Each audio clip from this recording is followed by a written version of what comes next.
তো আজকে সকালে ঘুম থেকে উঠে দেখি আমার ছেলে কিন্তু এখানে কান্নাকাটি শুরু করে দিয়েছে। আসলে সে সকালে ঘুম থেকে উঠে চলে গেছিলো খেলতে। আমি যখন ওকে খেতে ডেকেছি তারই বায়না, ও খেলতে খেলতে যাবে, খাবে না। তাই আমি ওকে জোর করে বাড়ি আনছিলাম, তার জন্য সে কান্না করছিল। আর আজকে সকাল সকাল ঠাকুমা কিন্তু রান্না তুলে দিয়েছে।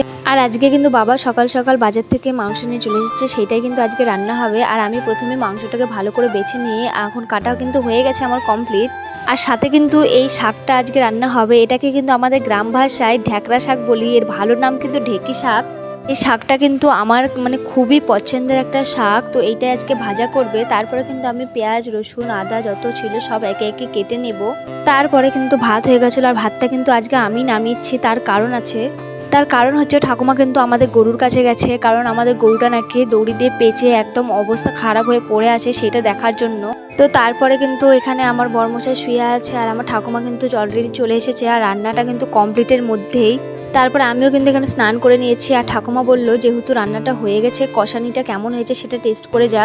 তাই আমিও দেরি না করে চলে গেছিলাম খাওয়ার জন্য। আর সত্যি কথা বলতে মাংসটা কিন্তু হেভি টেস্টি হয়েছে। আর এখানে কিন্তু আমি একা খাইনি, সাথে কিন্তু আমার বরকেও দেওয়া হয়েছিল। তারপরে রান্না বান্না সব তো কমপ্লিট হয়ে গেছিলো, এইবার ছিল খাওয়া দাওয়ার পালা। তো আমরা আর দেরি না করে চলে গেছিলাম খাওয়ার জন্য। তারপরে আমি কিন্তু প্রথমেই শাক ভাজাটা দিয়ে খেয়েছি। আর সত্যি কথা বলতে এই শাকটা খেতে কিন্তু অনেকটাই কলমি শাকের মতো লাগে। আমার তো খুব খুব খুব সুন্দর লাগে খেতে। আর আমার দাদু কিন্তু এখানে খেতে বসেছে। তোমরা তো সবাই জানো আমার দাদুর কিন্তু পায়ে সমস্যা আছে, তার জন্য নিচে বসতে পারে না।